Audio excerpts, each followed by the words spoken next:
Hello students, welcome once again. Students, आज हम English grammar से पास्ट कॉन्टिन्यूअस टेंस को स्टडी कर रहे हैं। जिस तरह हमने लास्ट वीडियो में प्रेजेंट कॉन्टिन्यूअस टेंस को समझा था, उसी के जैसे नियम पास्ट कॉन्टिन्यूअस में भी होते हैं। सबसे पहले हेडिंग लिखी है पहचान। हिंदी वाक्यों में हम इस टेंस को किस तरह से पहचानते हैं। वाक्य के अंत में रहा था, रही थी, रहे थे आता है।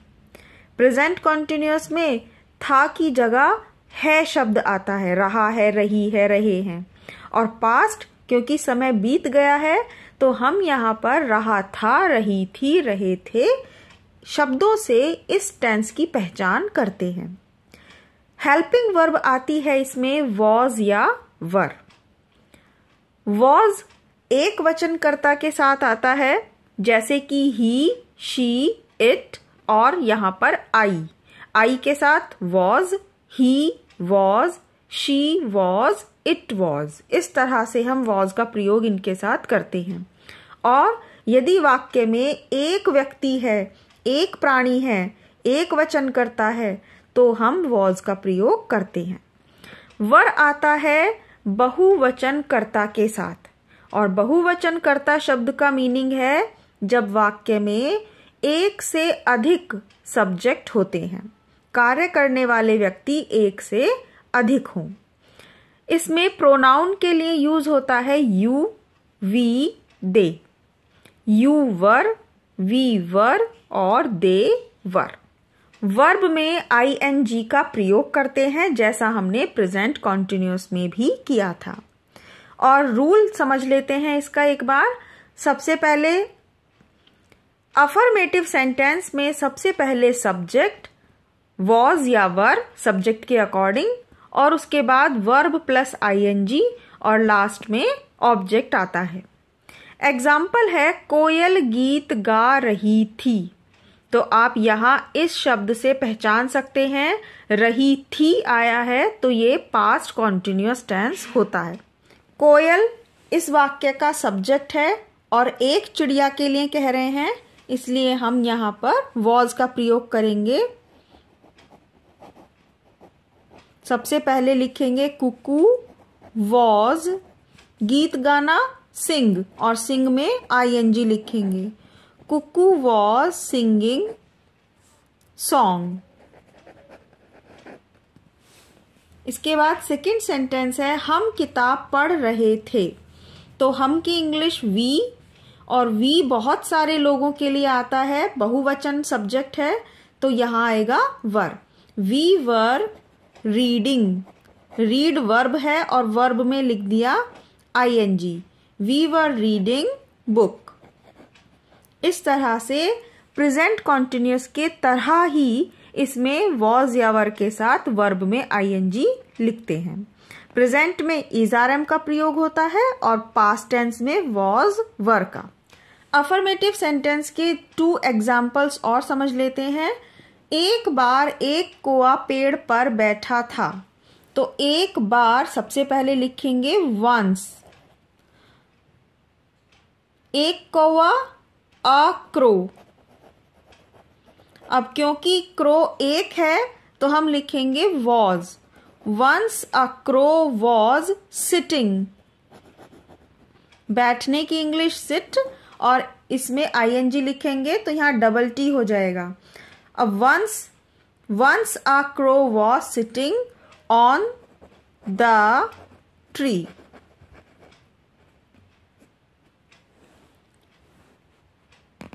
सेकंड सेंटेंस है वे ताजमहल देखने के लिए आगरा जा रहे थे। वे की इंग्लिश आएगी दे। दे के साथ आता है वर, बहुवचन करता है ये, बहुत सारे लोग हैं। दे वर गोइंग, जा रहे थे, गोइंग। दे वर गोइंग, वे जा रहे थे। सबसे पहले लिखेंगे आगरा। वे कहाँ जा रहे हैं? आगरा। दे वर गोइंग टू आगरा। किस चीज के लिए जा रहे हैं? ताजमहल देखने के लिए। अब इसमें यहां हम टू से जोड़ेंगे इसे, टू सी द ताजमहल। इस वाक्य में दो वर्ब हैं, एक वर्ब है जाना और दूसरी वर्ब है देखना। हमारे लिए जाने वाली वर्ब जो है ये इम्पॉर्टेंट है। जो जाना वाला शब्द यहाँ रहे थे के साथ आ रहा है, तो ये वर्ब हमारे लिए इम्पॉर्टेंट है। हम इस वर्ब में आईएनजी का प्रयोग करेंगे और जब इस वर्ब की बारी आएगी तो हम देखना शब्द के साथ टू लगाएंगे। दूसरी वर्ब को लिखने से पहले हम टू का प्रयोग करेंगे। They were going to Agra to see the Taj Mahal. और याद रखिएगा, टू के बाद हमेशा वर्ब की फर्स्ट फॉर्म लिखी जाती है। टू सी वर्ब की फर्स्ट फॉर्म। नेक्स्ट है नेगेटिव सेंटेंस। और स्टूडेंट्स, अगर आपको ये सेंटेंसेस समझ में आ रहे हैं तो प्लीज इस वीडियो को लाइक करना और ग्रामर को अच्छे से समझने के लिए इस चैनल को सब्सक्राइब करना नहीं भूलिएगा। नेगेटिव सेंटेंस में नहीं शब्द आ जाता है, तो नहीं शब्द आने पे हम वॉज या वर के साथ नॉट का प्रयोग करेंगे। जैसा कि सभी वाक्यों में होता है, नहीं शब्द के लिए हम उसकी हेल्पिंग वर्ब में नॉट का प्रयोग करते हैं। सब्जेक्ट, फिर हेल्पिंग वर्ब, उसके बाद नॉट, फिर वर्ब प्लस आईएनजी और लास्ट में ऑब्जेक्ट। ये इसका रूल है। पहला एग्जाम्पल है संध्या खाना नहीं बना रही थी। तो सबसे पहले लिखेंगे संध्या,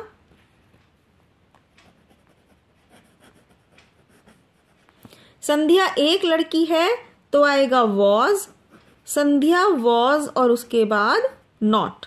संध्या was not cooking the food. Next है रात में पक्षी आकाश में नहीं उड़ रहे थे। इस वाक्य का सब्जेक्ट है पक्षी, उड़ने का काम कर रहे हैं पक्षी, इट मीन्स बर्ड्स। तो हम इस सब्जेक्ट को, बर्ड्स को सबसे पहले लिखेंगे। Birds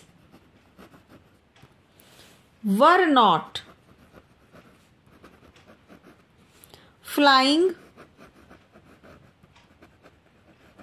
in the sky at night. Birds were not flying in the sky at night. बिल्ली चूहे के पीछे नहीं भाग रही थी। सब्जेक्ट है बिल्ली, तो सबसे पहले लिखेंगे कैट।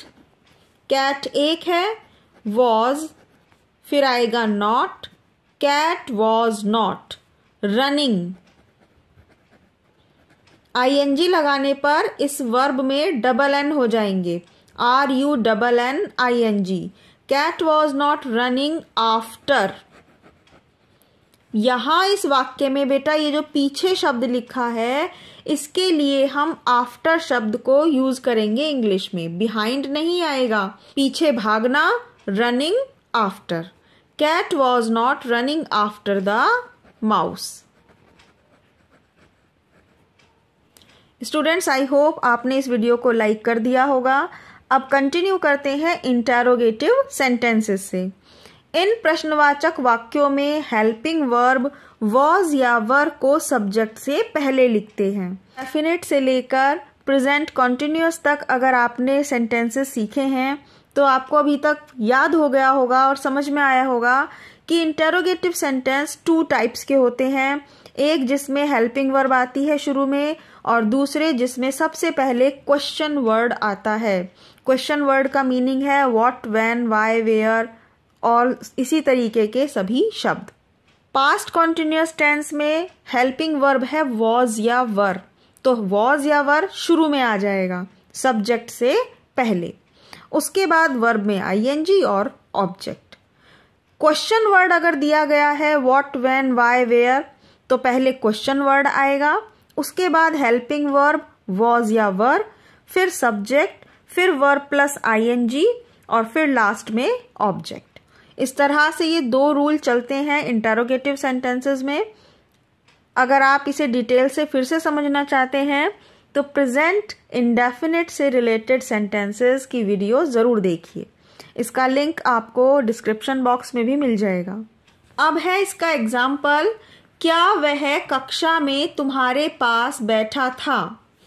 इस वाक्य में ये क्या शब्द से शुरू है? तो वॉज या वर शुरू में आएगा। वह की इंग्लिश है ही, तो ही के लिए आएगा स्टार्टिंग में वॉज। वॉज ही बैठा था, सिटिंग। वॉज ही सिटिंग तुम्हारे पास, बिसाइड यू। पास के लिए यहां शब्द आएगा बिसाइड, और तुम्हारे के लिए केवल यू लिखेंगे। ये शब्द रह गया है कक्षा में, तो ये आएगा in the class. Was he sitting beside you in the class, और क्वेश्चन मार्क। नेक्स्ट है क्या तुम कल बस का इंतजार कर रहे थे?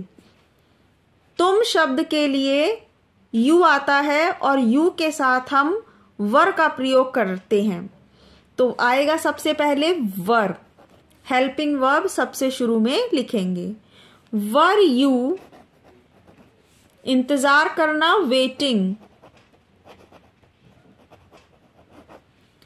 Were you waiting for the bus yesterday?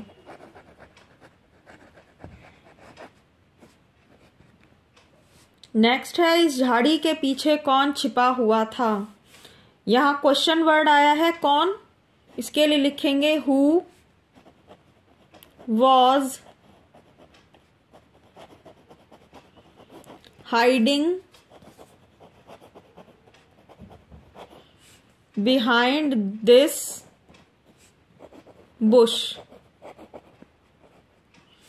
यहां ये क्वेश्चन वर्ड अपने आप में एक सब्जेक्ट है, हु शब्द, इसीलिए इसमें इसके बाद वॉज और वॉज के बाद डायरेक्टली वर्ब आई है प्लस आईएनजी, क्योंकि हु शब्द हमारा क्वेश्चन वर्ड भी होता है और सब्जेक्ट भी। इतने अंधेरे में तुम यहां क्या कर रहे थे? ये वर्ड है क्वेश्चन वर्ड। इस क्या शब्द के लिए वॉट लिखा जाता है?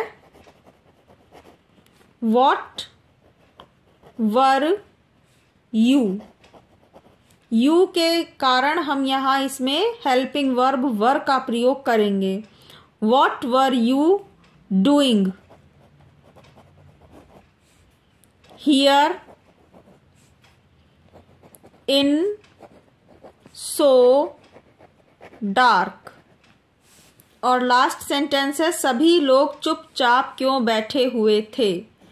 क्यों शब्द के लिए आएगा इंग्लिश में वाई। सभी लोग बहुत सारे हैं, तो इसीलिए यहां बहुवचन कर्ता के कारण आएगा were. Why were all people sitting silently. तो स्टूडेंट्स, आई होप आपको ये सेंटेंसेस समझ में आए होंगे।